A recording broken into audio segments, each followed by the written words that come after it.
All right, so why is this light on now? Anyway, let's see. I think, see, so the two other exams I'm going to put up on Carmen later on today. Based on yesterday's interactions in office hours, make sure you guys really have an understanding of the DSC technique and the setup for the DSC technique. I think that's clearly going to be an issue, okay? For some at least, so make sure you have a clear understanding of that. Exam is when? Friday. All right, week from today. Not this Friday, next Friday. Yeah, right now. Yeah. It's a nightmare scenario come to life. So, it's going to be papers, yeah. No, the papers that you pass out, those are the exams. The papers? No. You lost me. Okay. Yeah, very, very difficult to understand exam questions. Yeah. Okay. Any other questions? All right. This is the last lecture that'll be on the exam. Oh, that's a good question. Yeah. So, yeah, this is the last lecture that'll be on the exam. Awesome. Okay. Anything else? Okay, so today we're going to talk about further discussions about additives after what we talked about last time. And the issue here is trying to make plastics look nice. And this is arguably one of the reasons why plastics are important, especially for consumers, because there's a lot of emphasis on appearance, catching your eye, and the aisles of the grocery store, the clothes we wear, color and everything else is extremely important to some people. And so these issues of the color and the quality of the color and how easily and how cheaply the color can be implemented become very important. Okay. And so, as you probably have heard before, color can be derived from pigments. And we'll talk about both types of pigments, organic and inorganic, consisting of very small particle surfaces. And so if you recall that TEM image I showed you last time, where these like 50 nanometer particles, it's in the range of that aspect of things as well. And those particle sizes can be representative. One of the key things about colorants especially is that they can easily be more expensive than the plastic that they're in. Okay. And so this is something that means that, okay, if you're going to buy colorants and use them, you want to use them very, very efficiently. And small sizes help that happen. And so a little color physics here. Surfaces have the color of the light reflecting off of them. And this has to do with how light interacts with the surface. So if we look at styrofoam, styrofoam is white, right? At least most of it. Why is it white? Yeah. Reflects all the color. It reflects the majority of the colors off of it. It what's that? It reflects the majority of light off of it. Yeah, so white light comes in and then white light bounces out. What's doing the bouncing? The surface of the styrofoam? It's below the surface. It's not the top nanometers of it. So styrofoam or polystyrene in dense form is clear, right? They use it for light fixtures. So why is styrofoam white? Why doesn't light go right through styrofoam? It's made out of polystyrene. Full of defects? What makes styrofoam styrofoam? What? It's foam. It's full of bubbles. All right, so all those bubbles take the light that comes in and bounce it right back out at our eyes. So white light in, white light out. All right, conversely, the tires in your car, white light in, almost no light out. All right, that's why it's black. Okay, so it's all how white light interacts with the surface. And we're going to talk about different ways that it does that. And so we can talk about a red pigment or filter only appears red because it absorbs or subtracts all of the light that is not red. This is one potential way color can be developed. And then either reflects or allows the red light out. So this is just showing you an example of that, of every color under the rainbow, literally, white light coming in, and then it's only letting red light exit. And this can be because it subtracts every other color in the rainbow and lets red light come out, or it can take this range of colors and convert some of them to different wavelengths as well. All right, both of which are possible with colorants. Okay, so color is more clear when it first appears, certainly. Light arriving at an opaque surface. Oh, so what's the difference between opaque and translucent? You can't see through opaque. Okay, that's true. Opaque is just like a hunk of metal or something. You can't see through it. What's translucent? Light just shines like directly through it. It does not like reflect much light at all. That's transparent, I think. Transparent, Yeah. What's translucent? Anybody know? It's kind of sort of see-through. It's not really easily see, which is how most plastics are. You take your plastic milk jug, it's kind of translucent once it's empty.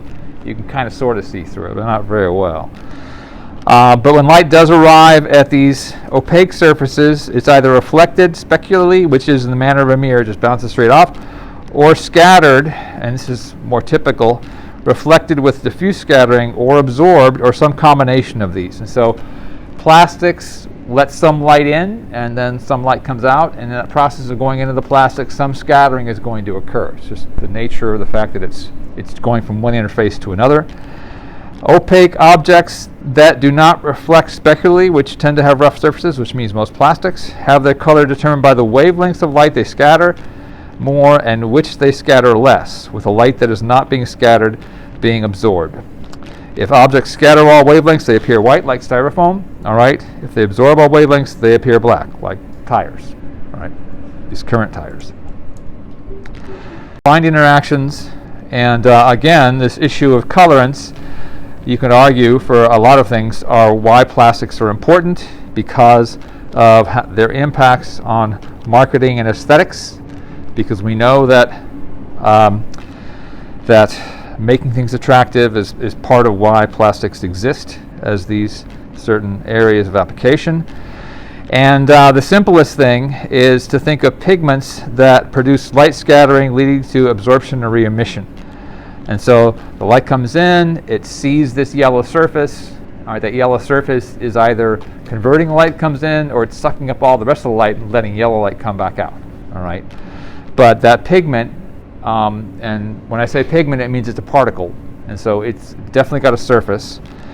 And so that's all happening at the surface. Scattering happens at interfaces. I don't know if you remember that from physics or not, but scattering happens at interfaces. And so when you have an interface, the light's going from one material to another, and that inherently has a scattering aspect to it, which is probably still part of physics. And so if we can decrease the size, we can increase the absorbance.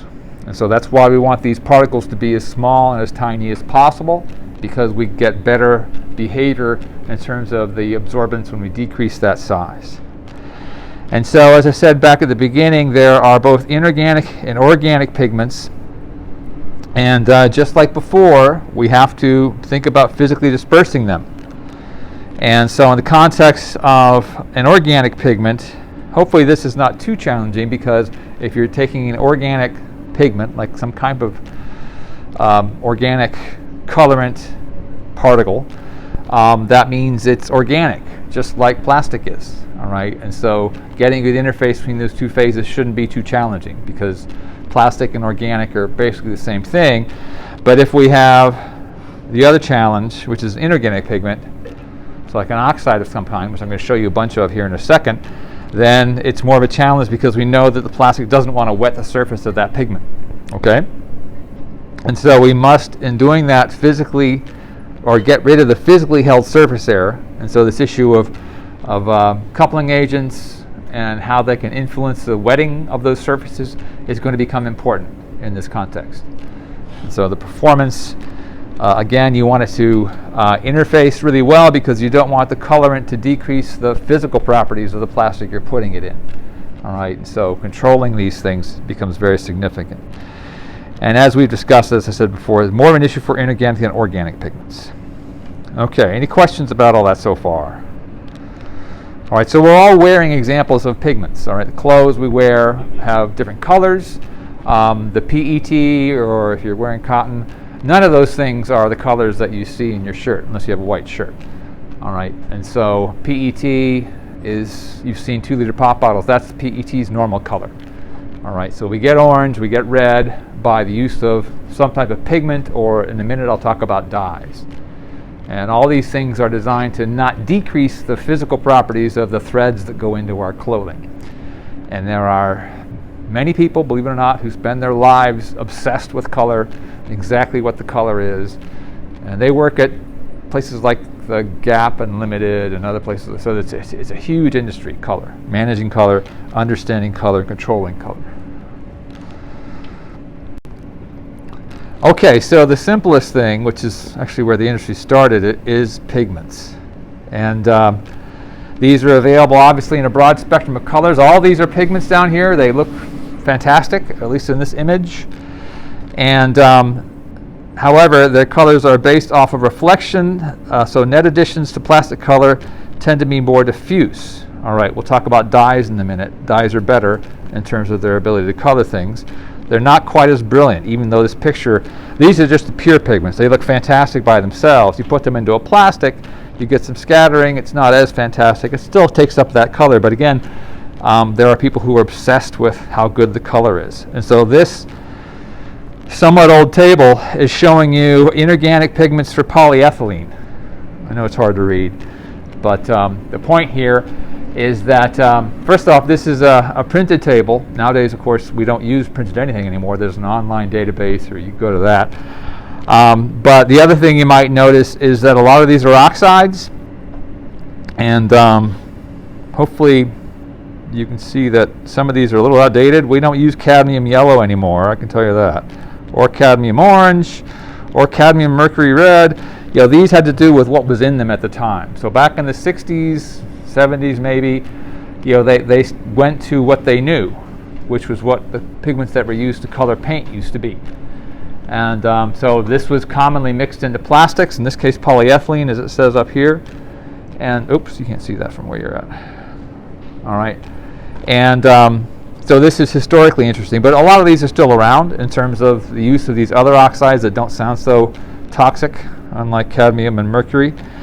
And one of the key things that I want to draw your attention to is, you know, the things that they worried about with these materials, because this becomes an issue later on as well.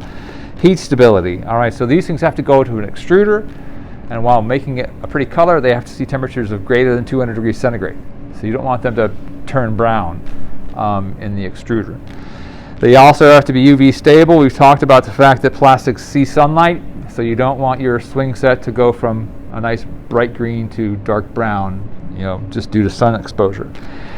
And then another aspect of this, which fortunately you don't have to deal with, bleed resistance. And this wasn't the fact that they would bleed, but what that means is the color would come off in your hands. So you play with the plastic and your hands would be red after you played with a red dinosaur or whatever it might be. And then also we think about dispersibility, because it has to go into, in this case, polyethylene. So how easily does it disperse in these organic phases? And again, these are going to be inorganics that we just talked about in the rest of this table. And so their normal wetting behavior is going to be pretty crappy. So that means you're probably going to bring in wetting agents or coupling agents or something that makes them more dispersible. And the other aspect of this is reprocessability. And this is also very important. And we talk about recycling a lot in this class. What was I going to say about that?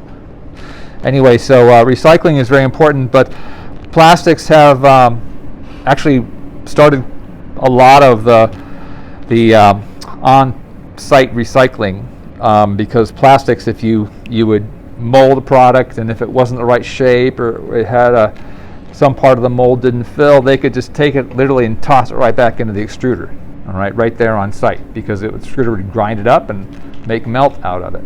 All right, so what that says is these things have to go through multiple cycles of heating to temperatures greater than 200 C. And this is one of the challenges for recycling, because some of the colorants that are used in plastics don't have that stability. And so that's why you can't just throw everything together unless you're making something that's black. Because all the colors won't mix if they start to break down. Okay, any questions about that? So this ties together a lot of different things. All right. Pigments, solid particles, interfaces, scattering, and then these issues involving the process that's used to mold these products. Okay, so those were solid particles, but now we're going to talk about something that is much more refined. So this is what you see in most kids' toys. You see them like really bright green. You see Legos.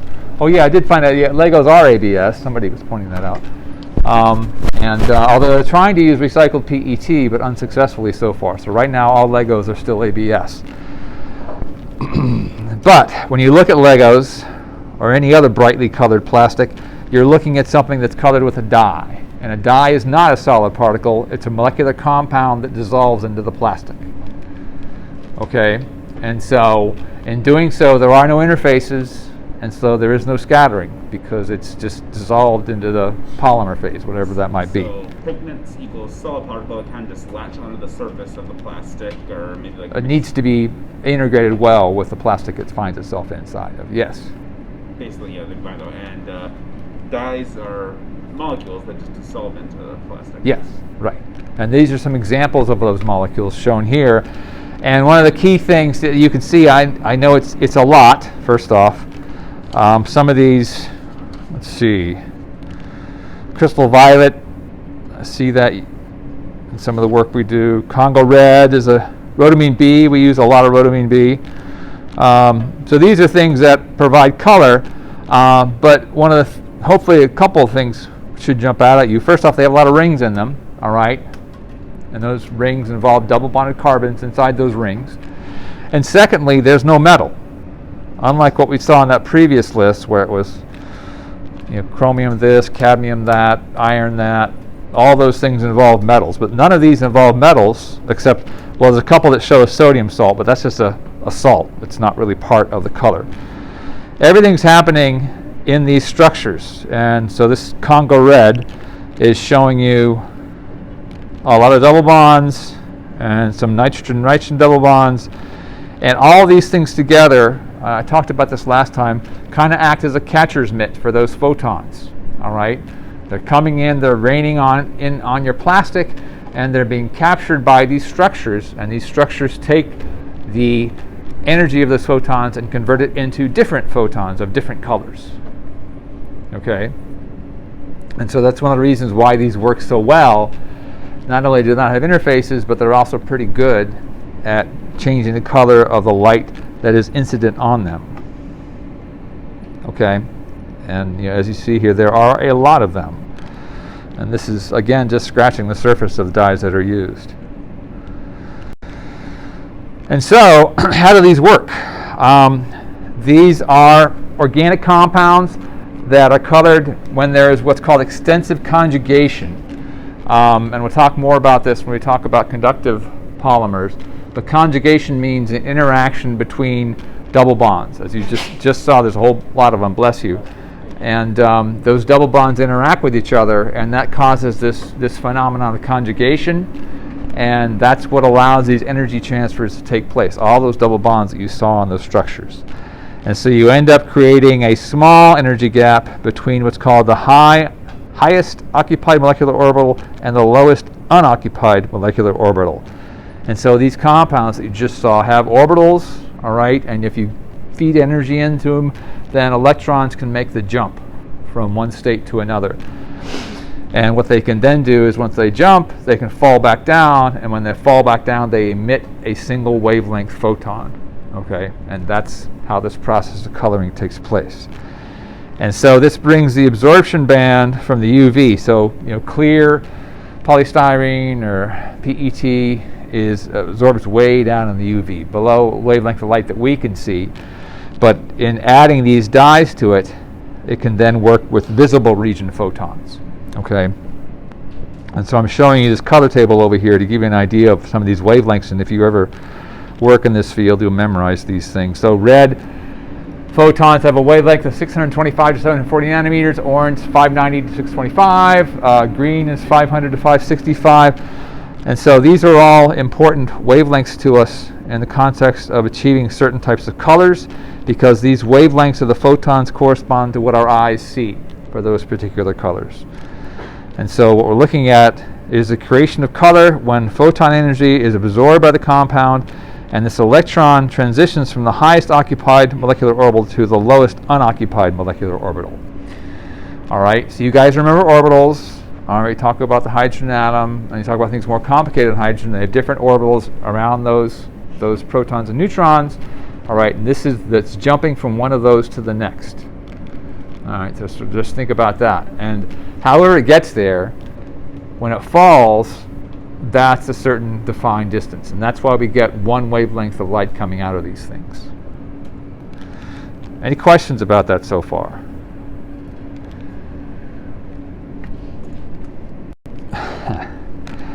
Okay, so this is one example of what those dyes are doing, and this is a pretty good one. And you can tell what color it's producing, because I made sure it was that color. It's giving us a 506 nanometer wavelength photon, and that's it. Nothing else. Only that one wavelength.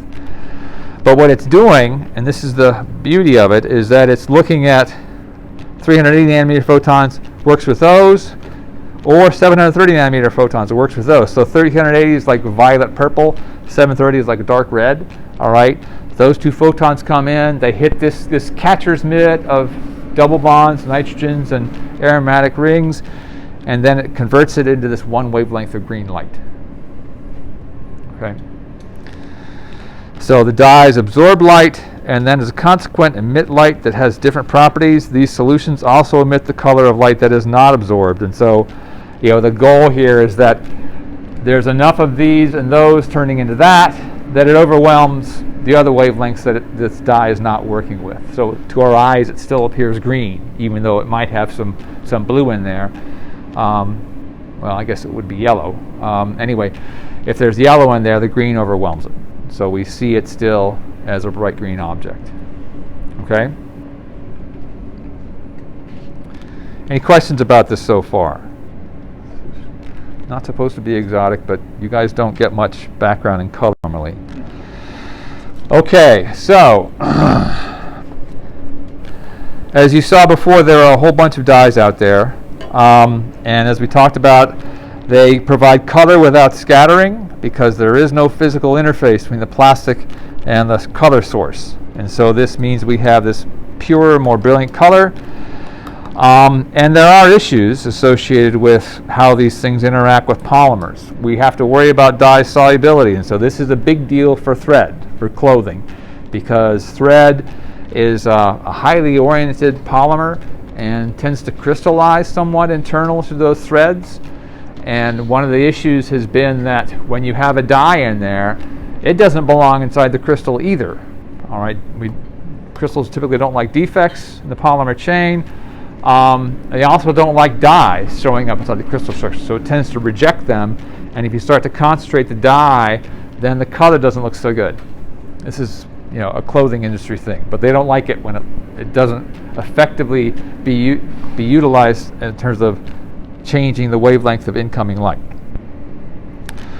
Okay, and so there's a lot of processing issues, but I'm showing you this one example, of what are called cyanide dyes because they are really interesting compounds. So first off, I'm just showing you the general structure, which is very similar to a lot of the other structures that you saw. You've got double bonds, you've got nitrogens, and you've also got, in this case, 1, 2, 3 carbons in between those nitrogens. Okay, and so that's this structure, and when you use that structure as, let me get it to reorient.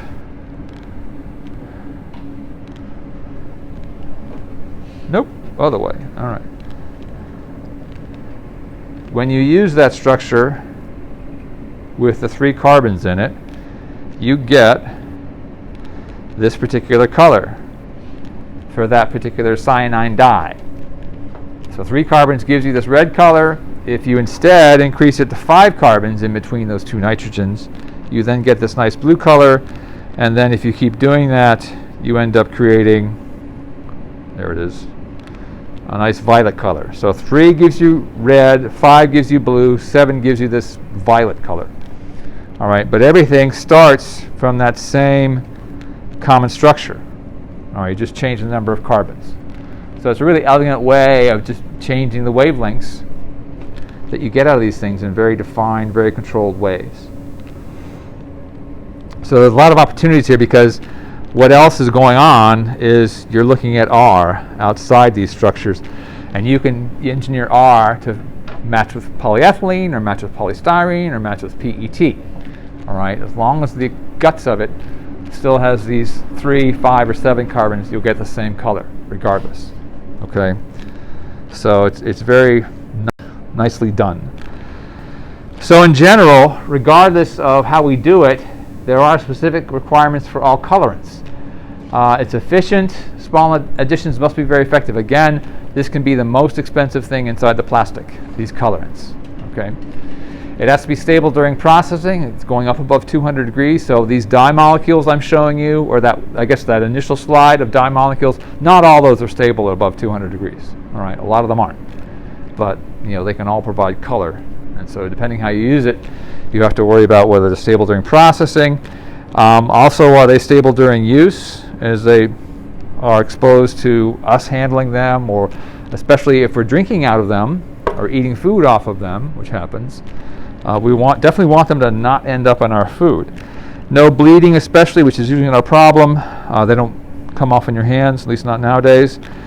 And then non-toxic, of course, Legos, yeah, we like to build them, but of course your 2-year-old brother is going to chew on them. So we don't want those to cause problems with that type of environment. And typically inexpensive. It can't be incredibly expensive, but yeah, inexpensive is kind of in the eye of the holder. And you also don't want any strongly adverse effects on properties. So it's much like what we saw before when we talked about other additives. You don't want them to make the problem worse rather than better. Okay? Can I get a question from the producer real quick? Sure. Why does it adding more carbons to the chain seems to... It looks like it scatters the light less and not positive. Scatters? There's no scattering going on. It's a dye. So you're just changing the length between the nitrogens. Okay. And that determines the wavelength of the photons that come out of that structure. Okay? Any other questions? Okay, so we have a lot of other things we can do with these, and this is just showing you, first off, this image, which is a example of taking not just a colorant and putting it into a polymer, in this case a paint matrix, but something that can engineer the light going in and out of it. And I have these movies that I can show you as well. And so this is some work that we did up at the School for the Blind, where we took paint and we added these special oxides in it, these ytterbium, erbium oxides, and we convinced them to paint the School for the Blind with this what's called smart paint. And so the advantage of this smart paint is that when someone has the right type of cane, and we all typically call them blind canes, but in reality the community likes to call them white canes because they're white. And so if you have sensors on the end of this white cane, it can detect when it crosses over the smart paint, and so tells the user that they have come to the edge of a intersection, the white paint crossing the intersection. And so this is a problem for the blind, because you probably haven't seen them, but there's movies that they have guidance from these hemispherical domes, but they also tend to drift out into the intersection sometimes as a result of the fact that they don't get good guidance. And so this is one way of not just using paint for color, but also using it for other functions as well, by adding in this additional ability to emit controlled wavelengths of light. Okay. All right. Any questions about colorants before we change gears here? Okay. So what we're going to talk about is something we've been referring to quite a bit already, and those are plasticizers. And these are compounds that are designed to change the mechanical properties of these plastics. And these were a very crucial part of the development of plastics as a whole, as we went from thinking about pure polystyrene, maybe we add colorants to it, to realizing that pure polystyrene would shatter under the wrong circumstances. And so plasticizers had a lot to do with the improvements of these properties. And what these do, and this relates to something we talked about before, these alter or increase the free volume that's available inside those plastics. And so we talked about free volume, we talked about why it's important. It allows chains to move past each other. All right, so what these plasticizers do is they help that process along. They provide additional free volume by getting in the way of the space between the polymer chains and creating free volume. And so first off, they decrease the brittleness of the polymer. Why is that?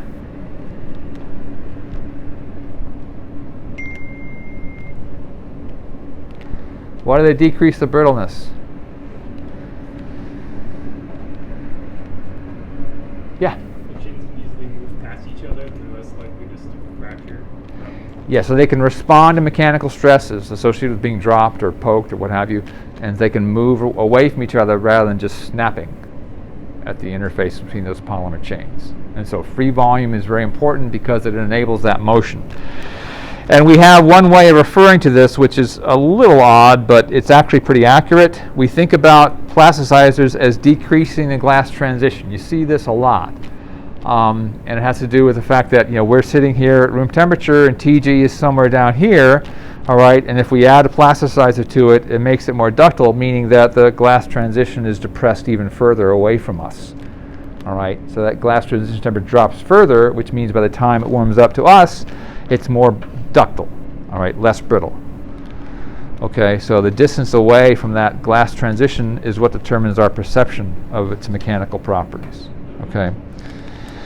And in many cases, this change is designed to get us to around room temperature or near room temperature for the glass transitions of the plastics themselves.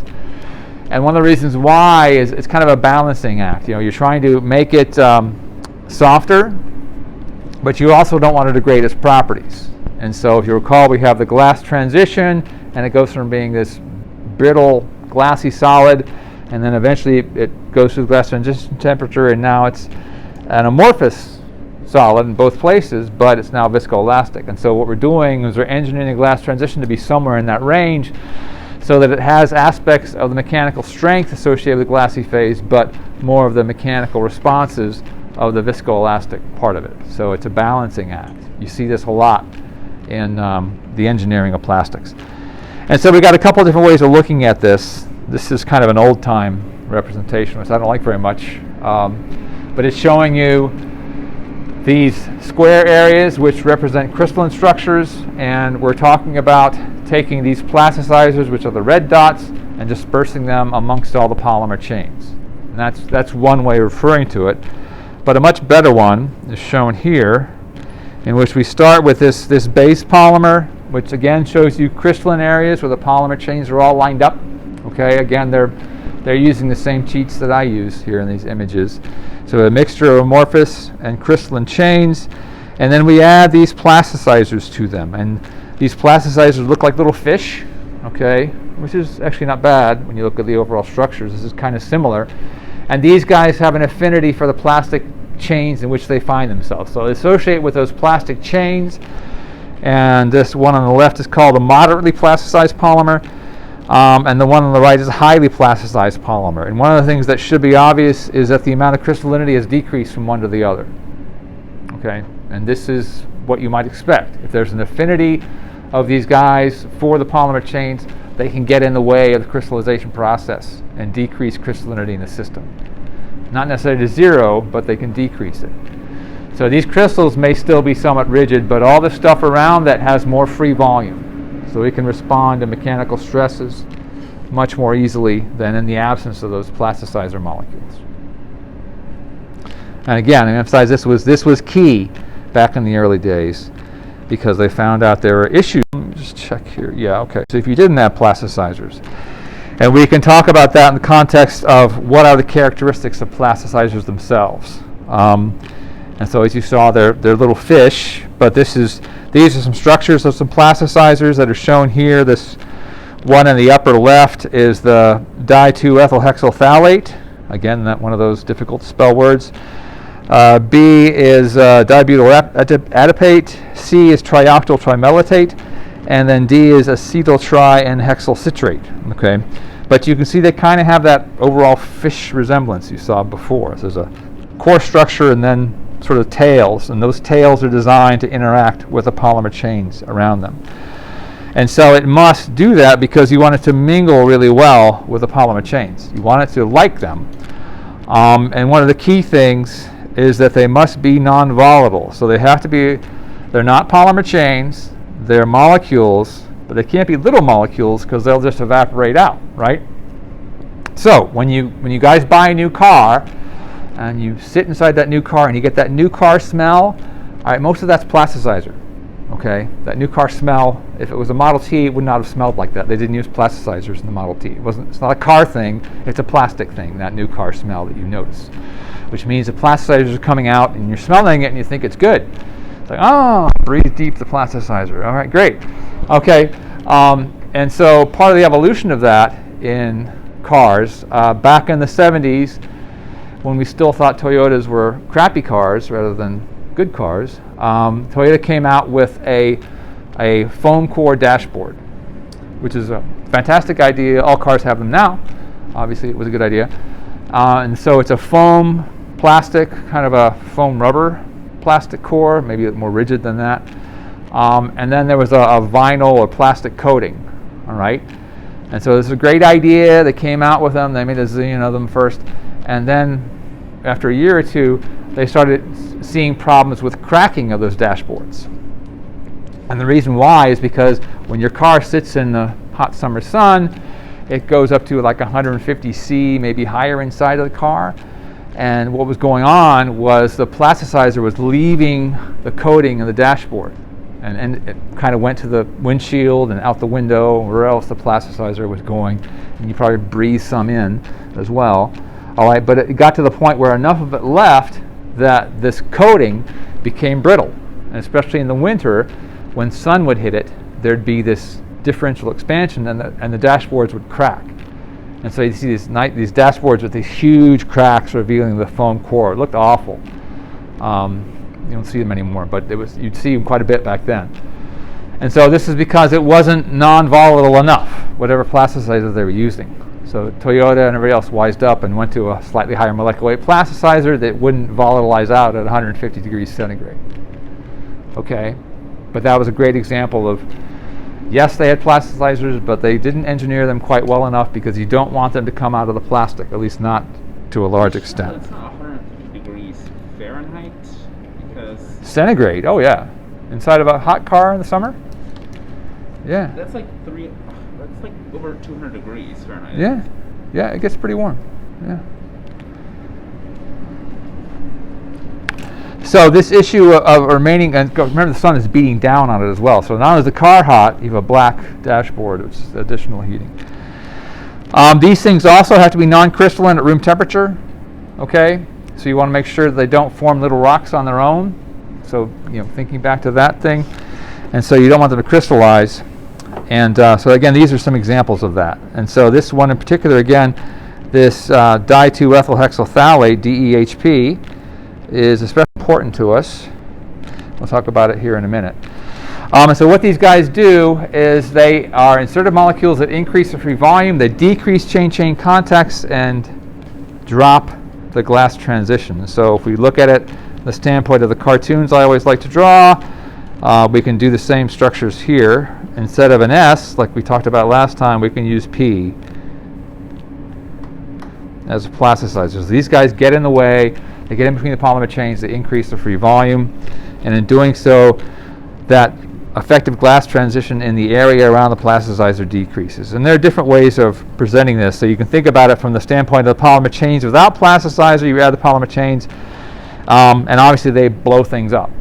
This cartoon does a good job of showing you that. Okay, and these can be a lot more complicated than what I've shown you here. This is an example of glassy polystyrene, these spheres, and there's a polyisoprene, which is the skinny line, And then the thing of interest here is the plasticizer segments, which are the fat lines. All right, so you can see that the rest of it's a polymer, but these plasticizers are short chain that intermingle with the rest of the polymer structure and help decrease its TG, but they aren't, in fact, polymers at all. Okay, and so a great example of this is all around us. The use of DEHP, commonly added to PVC up to 40% by weight. Okay, so arguably PVC pipes are actually a composite of PVC and something else, and that something else is DEHP. There are 3 to 4 million tons of DEP made annually, and 95% of it goes into PVC pipe. All right, so it's pretty much made just for PVC. Bound primarily by weak van der Waals forces, it is susceptible to leaching. There are concerns about the fact that most of the drinking water comes to us via courtesy of PVC pipes, and so we're all drinking DEHP in our water in very small amounts, among many other things that we drink in very small amounts. And then this is something that does not degrade in the environment, so it's going to be around for a while, which means that we carry it around in our bodies the rest of our lives. And there are some concerns about medical use because saline bags that everyone's medications are dripped into are made of PVC along with DEHP. So there's lots of concerns about this stuff out there. And so what people have done is tried to come up with substitutes for DEHP, and this graph is showing you a couple of examples. We're looking at this O, which refers to the octanate terminated polycaprolactone. What is polycaprolactone? Does anybody know? No clue? Okay, polycaprolactone is a resorbable polymer. That's one of the reasons why we work with the lab all the time. It can be used for tissue engineering because it eventually dissolves away in the body. All right, and so unlike DEHP, it breaks down over time, which means it's not going to be around in your body or in the environment forever, unlike DEHP. And so they're looking at this octanoate terminated or benzoate terminated polycaprolactone, which sounds scary, but benzoate comes from cranberries. All right, so really not that bad in the scheme of things. And so they're looking at how this affects versus DEHP, the glass transition of these plasticized PVCs. And so you can see that in this case the TG is not really that low, but in the other case, for the octanoate ones, it is getting in the range of what DEHP does. So it has the capability of giving us the mechanical properties we want for that particular PVC. And it's bioresorbable, et cetera, et cetera. And this is showing you a little more obscure plasticizing, something called xyloglucan. And what they're doing is they're using sorbitol. What is sorbitol? Anybody know? Isn't like an artificial sweetener? Yep, exactly. All right, gum. You see, sorbitol is used in non-sugar gum. So if you've ever had non-sugar gum, you've eaten some sorbitol. So they're using it as a plasticizer and showing that by itself, the xyloglucan is pretty brittle in the scheme of things, but you add in the sorbitol and it flattens it out. All right, more toughness, if you guys can remember that as well. And then this is an example of thermosets. We talked about thermosets as being very rigid, very brittle materials. And so what we're doing is a cardinal plasticized phenolic formaldehyde thermostats, which is maybe what your desks are made out of. The material that goes in between those layers is typically a thermostat, so they're nice and brittle, and they don't creep under your weight as you lean on them, but they can be relatively brittle in some cases. And so what they're doing is they're looking at with and without propylene glycol. What's propylene glycol used in?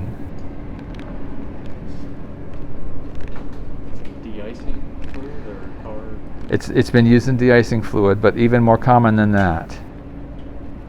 Anybody vape in here? All right, so it's the carrier in vaping fluid. So people vape, they breathe in propylene glycol.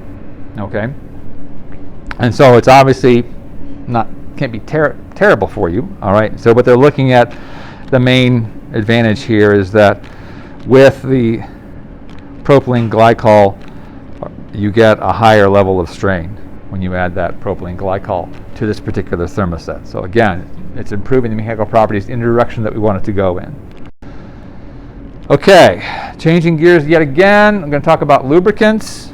And these are another example along maybe even more so than plasticizers, of something that is not there for you and me. It's there for the people who make these plastics. All right, it has no value to us, but it has a lot of value to people who actually manufacture these things. And so these lubricants can be, it's kind of similar to the dashboard story, but you start with a polymer, and you've got, instead of P, you have L, all right? And then as time goes by, what happens is they'll end up collecting on the surface of that polymer. And so they sort of leave the polymer chain, which doesn't sound like a very good idea, but where this is useful is if we're making that PVC pipe, all right, we have a circular mold through which the molten PVC has to travel, all right, and so it's running down these types of spider type molds, which I can't really draw very well, but this flow has to go down this passageway between two metal surfaces, right? What is the velocity of this PVC at the wall? What? Zero. Yeah, it's not moving at all on that wall. There's a hell of a lot of friction on that wall when it's not moving. It's still connected to the rest of the PVC. So what happens is these lubricant layers come out of the PVC on the surface of those walls. All right? And so they're just molecules, so it acts like a layer of oil essentially, and really lubricates the passage of that PVC down that pipe. All right, so that means that the manufacturer of the PVC pipe, instead of working with 20,000 psi, they can work with 5,000 psi, which doesn't sound like much, but over the course of a year and many millions of feet of pipe saves you a hell of a lot of money. All right, so again, it's a manufacturing environment where margins are small and changes like this are really significant. Make sure, yeah. We also have what are called internal lubricants, which do something slightly different. So here you have a bunch of polymer chains, and these internal lubricants tend to collect in small pools. So they make the structure, especially at higher temperatures, quite a bit more flexible. And so it's not external separation, it's internal separation of originally dispersed molecules into these small pools of lubricant molecules inside that structure. Typically involves greater solubility than what we just talked about for external lubricants. You don't really want them to come out at all. They just kind of come out a little bit, but don't come out all the way. And so what this is doing is it's decreasing that viscosity at high temperatures. It's also increasing the surface smoothness. And so the best example is this ad here for something called Incromax PET 100. All right, so Incromax PET 100 is obviously an external lubricant or internal lubricant used for PET. All right, that's why it's called Incromax PET. So it's made just for the purpose of lubricating PET. And this is showing you something called mold release force. All right, so you guys know you make molds and you inject the stuff into that mold and pop it out. Well, the whole process of popping it out involves hitting it with ejector pins. All right, and it has to happen millions of times per year with a certain amount of force. The more force you have, the more things wear out, the more money you have to spend, the less happy your boss is because you're spending more money on production than he wants you to do that because he wants his second Swiss Chalet, so he wants you to spend less money on the production process. So what you do is you go to Incromax PET 100, and instead of a mold release force of 500 newtons, you now reduce it to only 200 newtons. Okay, which means that by spending money on 0.25% Incromax PET 100, you've now decreased the amount of force required, the amount of wear, the amount of machining necessary to keep your production going. Okay, and so that's exactly what this does. And it does the same thing in terms of output rate, which makes your boss even happier. You're making product faster, which means money comes in the door faster as well. All right, everyone see that? Any questions about that? All right, so this is again one of those examples of things that we don't care about, but the people who make things care a lot about it. Yes. So where do you add the Incromax? It's just added in the extruder, so it's mixed in with everything else into the melt, Okay. All right, and then as it cools off and goes into the mold, it does this. It creates these little pockets. So it's added into the mold itself? No, it's into the melt. So when you have the extruder where you mix everything together, it's all into one homogeneous melt, then you inject that into the mold, and inside the mold, this happens. Okay. Once it hits that mold and cools off to a certain extent. Does it affect the PET when it comes out? Does it affect the part itself? Does it affect the mechanical properties, you mean? Yeah, like the pulled part. Yeah, it's going to affect it slightly, but not that much. Because I said earlier, the activity of this is kind of at high temperatures, and when it gets down to where we are at room temperature, it doesn't really affect the mechanical properties that much because it's mostly a high temperature phenomenon. Any other questions? All right. Okay, last but not least, flame retardants, which I've already mentioned, are everywhere. Plastics are hydrocarbons. All right, we can think of them as essentially solid gasoline. Octane is an 8-carbon chain. It's a short length of polyethylene, if you want to look at it that way. So it burns pretty darn well for us in our cars. So you make a long version of that, and you have polyethylene. Obviously, those also burn. Plenty of carbon, hydrogen, and carbon oxygen bonds to think about that burn. One of the things that we have to do is kind of change our perception of what burning is. Okay. And we're used to thinking of things that catch on fire. That's as far as it goes for most of us. But when you think about polymers, what we're doing is we're adding external energy, which is increasing the temperature. And you guys now know that temperature in polymers is chain motion. All right, we increase the heat available, those chains start vibrating. And eventually, if they vibrate enough, they start to break. Okay, so we talk about rotation, translation. If that becomes violent enough, those molecules can actually fracture at the carbon-carbon bonds. And when that happens, we start generating gas. And that mixes with oxygen.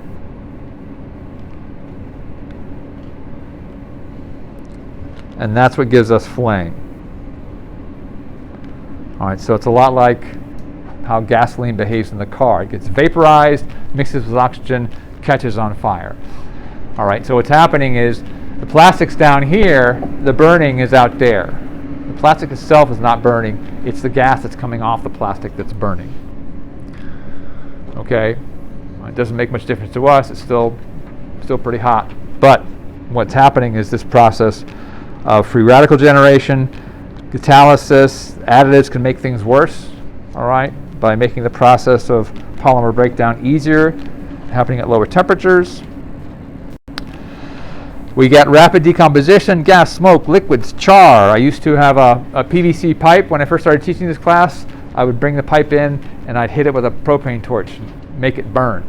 Now that we don't have open windows, and there's lots of reasons why I shouldn't do that anymore, but that's just an example of what happens. It turns black, all right, and becomes something that has a lot of those things. Combustibles and non-combustibles come off of these surfaces. We get things that are going to ignite and things that don't ignite.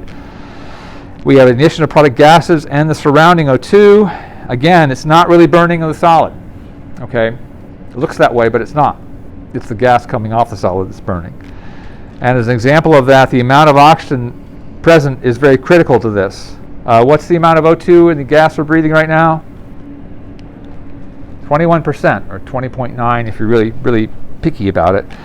And it turns out that if you want something to burn, the amount of O2 required is very important. Polystyrene, polyethylene, polypropylene, they all burn at oxygen contents below 21%. PET barely burns, and something like PVC, and this is why I had that PVC pipe, you hit it with a flame, and you see flame coming off of it, you take the propane torch away, it goes out, because there's not enough oxygen to maintain the flame. Okay? Whereas a polyethylene bag, which is the other thing I used to burn, stays lit. All right, it doesn't put itself out. Okay. And so, as we increase the hydrogen to carbon ratio, we need less oxygen. Combustion follows ignition. Bond energies, fuel concentrations. Can the combustible gas generation continue?